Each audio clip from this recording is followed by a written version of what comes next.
Good morning students, welcome back to the class. आज हम नया पाठ पढ़ेंगे।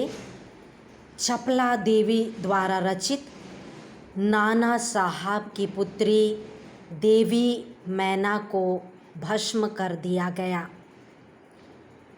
मातृभूमि की स्वतंत्रता और उसकी रक्षा के लिए जिन्होंने अपने प्राण न्यौछावर कर दिया, उनके जीवन का उत्कर्ष हमारे लिए गौरव और सम्मान की बात है। उस गौरवशाली किंतु विस्मृति परंपरा से किशोर पीढ़ी को परिचित कराने के उद्देश्य से इस रचना को हिंदू पंच के बलिदान अंक से लिया गया है। हिंदी गद्य के प्रारंभिक रूप को विद्यार्थी जान पाएं, इसलिए इस गद्य रचना को मुद्रण और वर्तनी में बिना किसी परिवर्तन के अविकल प्रस्तुत करने का प्रयास किया गया है। तो आप देख रहे हैं कि किस तरह से विद्यार्थी भारत के इतिहास को जाने कि आज़ादी के लिए लोगों ने किस तरह अपना बलिदान किया है। यह पाठ हिंदू पंच के बलिदान अंक से लिया गया है। आप ध्यान दे दीजिए। सन 1857 के विद्रोह नेता धुंधु पंत नाना साहब कानपुर में असफल होने पर जब भागने लगे तो वे जल्दी में अपनी पुत्री मैना को साथ ना ले जा सके।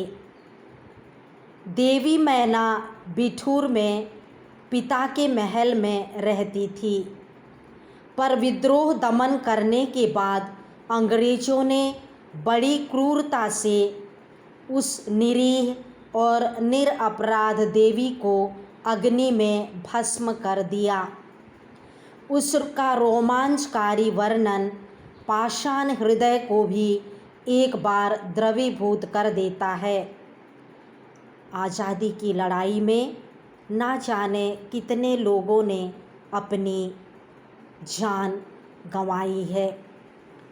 नाना साहब की पुत्री देवी मैना के विषय में हम सुन रहे हैं कि अंग्रेज़ों ने बड़ी ही क्रूरता से उस निर्दोष देवी को अग्नि में क्या कर दिया, भस्म कर दिया। कानपुर में भीषण हत्याकांड करने के बाद अंग्रेज़ों का सैनिक दल बिठूर की ओर गया। बिठूर में नाना साहब का राजमहल लूट लिया गया, पर उसमें बहुत थोड़ी संपत्ति अंग्रेज़ों के हाथ लगी। इसके बाद अंग्रेज़ों ने तोप के गोलों से नाना साहब का महल भस्म कर देने का निश्चय किया। सैनिक दल ने जब वहाँ तोपें लगाई, उस समय महल के बरामदे में एक अत्यंत सुंदर बालिका आकर खड़ी हो गई। उसे देखकर अंग्रेज सेनापति को बड़ा आश्चर्य हुआ, क्योंकि महल लूटने के समय वह बालिका वहाँ कहीं दिखाई ना दी। अब अंग्रेज इतना बड़ा हत्याकांड करने के पश्चात उनका दल बिठूर गया। बिठूर में नाना साहब का राजमहल वे लूट लिए और बहुत थोड़ी संपत्ति उनके हाथ में आई। अंग्रेज़ों ने तोप के गोलों से नाना साहब के महल को भस्म करने का निर्णय ले लिया। सैनिक दल तोप लगाई। वे क्या देखते हैं कि वहाँ एक अत्यंत सुंदर बालिका आकर खड़ी हो गई और उसे देखकर सेनापति को आश्चर्य हुआ, क्योंकि महल लूटते समय यह बालिका उन्हें कहीं भी दिखाई नहीं दी थी। उस बालिका ने बरामदे में खड़ी होकर अंग्रेज सेनापति को गोले बरसाने से मना किया। उसका करुणापूर्ण मुख और अल्पवयस देखकर सेनापति को भी उस पर कुछ दया आई। सेनापति ने उससे पूछा कि क्या चाहती हैं। बालिका ने शुद्ध अंग्रेजी भाषा में उत्तर दिया, क्या आप कृपा कर इस महल की रक्षा करेंगे। उस बालिका को देखकर सेनापति को क्या आ गया, दया आ गया। करुणा पूर्ण मुख और अल्पवयस मतलब बहुत ही कम उम्र की बालिका ने शुद्ध अंग्रेजी में पूछा कि आप कृपा कर इस महल की क्या करेंगे, रक्षा करेंगे। इस महल की रक्षा करने के लिए वह उनसे क्या करती है, याचना करती है। सेनापति, क्यों, तुम्हारा इसमें क्या उद्देश्य है। बालिका, आप ही बताइए कि यह मकान गिराने में आपका क्या उद्देश्य है। सेनापति, यह मकान विद्रोहियों के नेता नाना साहब का वास स्थान था। सरकार ने इसे विध्वंस कर देने की आज्ञा दी है। सेनापति कहते हैं कि हमें आदेश मिला है कि इस महल को हम पूरा नष्ट कर दें। बालिका, आपके विरुद्ध जिन्होंने शस्त्र उठाए थे वे दोषी हैं, पर इस जड़ पदार्थ मकान ने आपका क्या अपराध किया है। मेरा उद्देश्य इतना ही है कि यह स्थान मुझे बहुत प्रिय है। इसी से मैं प्रार्थना करती हूँ कि इस मकान की रक्षा कीजिए। वह कहती है कि यह मकान जो निर्जीव है, जड़ है, इसने कोई अपराध किया नहीं है।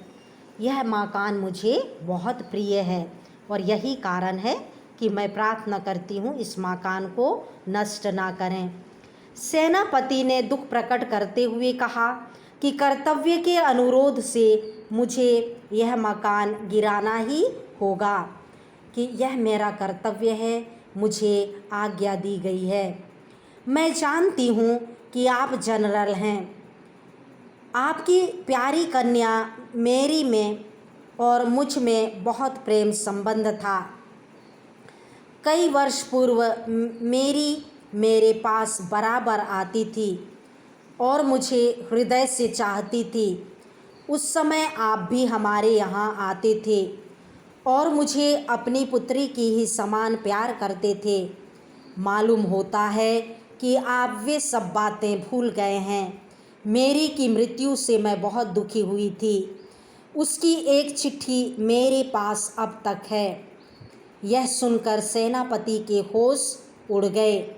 उसे बहुत आश्चर्य हुआ और फिर उसने उस बालिका को भी पहचाना और कहा, अरे यह तो नाना साहब की कन्या मैना है। अब यहाँ पर नाना साहब की बेटी मैना उसे बतलाने का प्रयास कर रही है कि आपकी पुत्री मेरी सहपाठी थी। वह मुझे बहुत चाहती थी और अभी भी उसका एक पत्र मेरे पास है। और तब सेनापति उसे पहचान लेता है और आश्चर्य करता है। सेनापति हे कुछ क्षण ठहर कर बोले, हाँ, मैंने तुम्हें पहचाना कि तुम मेरी पुत्री मेरी की सहचरी हो, किंतु मैं जिस सरकार का नौकर हूँ उनकी आज्ञा नहीं टाल सकता, तो भी मैं तुम्हारी रक्षा का प्रयत्न करूँगा।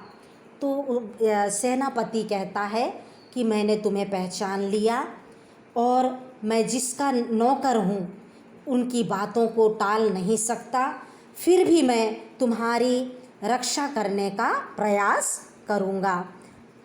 ओके स्टूडेंट्स, आज के लिए इतना काफ़ी है। आप स्वयं पढ़ें। चपला देवी की जानकारी जीवन जो दिया हुआ है उसे स्वयं पढ़ें। और यह कहानी आज़ादी की लड़ाई और आज़ादी के लिए जो बलिदान हुए हैं उससे संबंधित है। आप इसका पठन करें और संदेश ग्रहण करें। अगली कक्षा में हम इसे पूरा करेंगे। Wish you all the best. God bless you.